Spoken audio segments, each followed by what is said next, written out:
Let me go to the National Assembly before I go to the Senate as well, because I know there has been, regarding especially the money bills, even what is playing out to the Finance Act that has been now subject to the Apex Court, still on that particular war that we've had between the Senate and the National Assembly.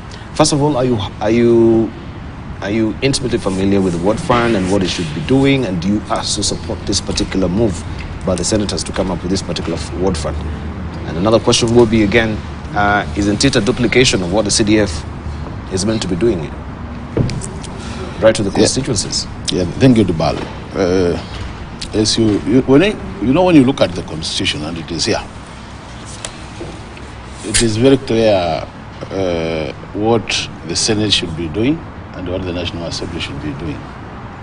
That is now as per law, not our own side shows. You know, there are a lot of, the problem we have been having between the National Assembly and the Senate is there's a lot of side shows.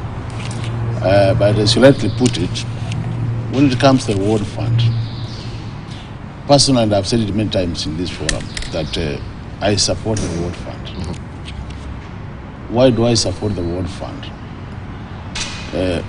Because if you look at what the national government CDF has been able to do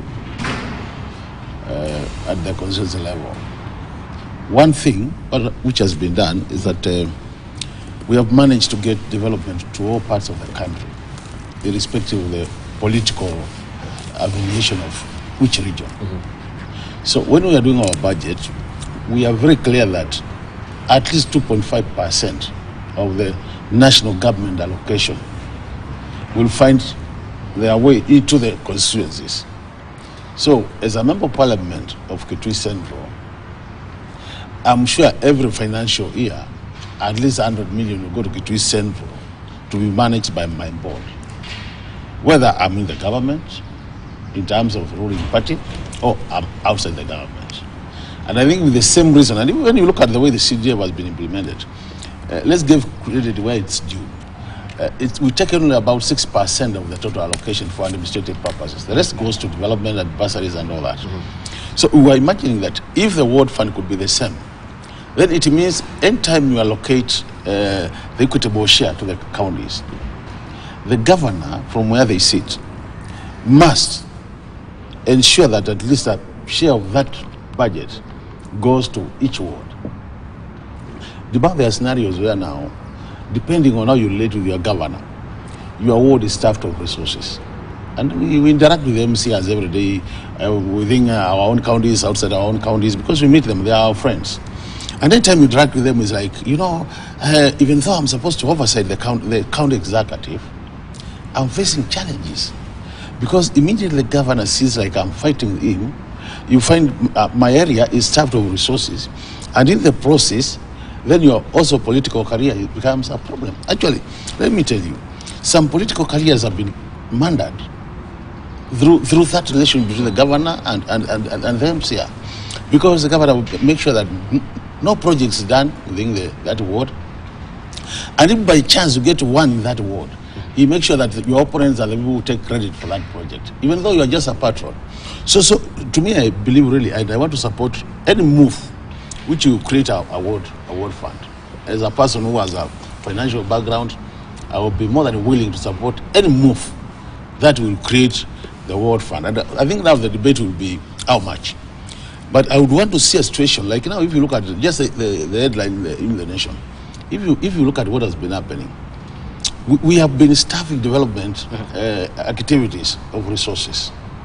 That you do a budget which shows at least you spend 30% of your development budget, of your budget doing development activities. But when it comes to actual implementation, very few countries are managing 50% of that budget in development. Mm-hmm. As they continue the implementation, somewhere they'll get a way of pushing even the development funds to recurrent. And if you look at most of the county, what we call the county budget implementation review reports by the control of budget, these are things which are coming out. So to me, this is the move in the right direction. Some people think that by doing that it will be empowering the MCAs. But to me, I see it as a situation whereby the MCA can still operate like the way we operate members of parliament. And even if it means creating a small board to take care of that. But you will ensure that then you have what we call equitable development within the counties. Because just the same way we are saying at the national level, some areas could feel like we are marginalized in terms of resource allocation.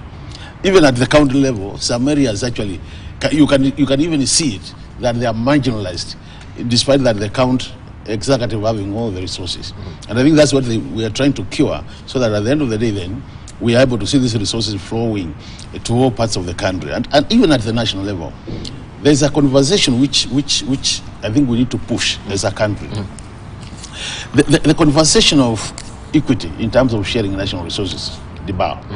Because from where you sit and from where I sit as a person in the budget committee, we have always been raising this question. When it comes to paying taxes, every Kenyan from every corner of this country pays taxes. So, two levels.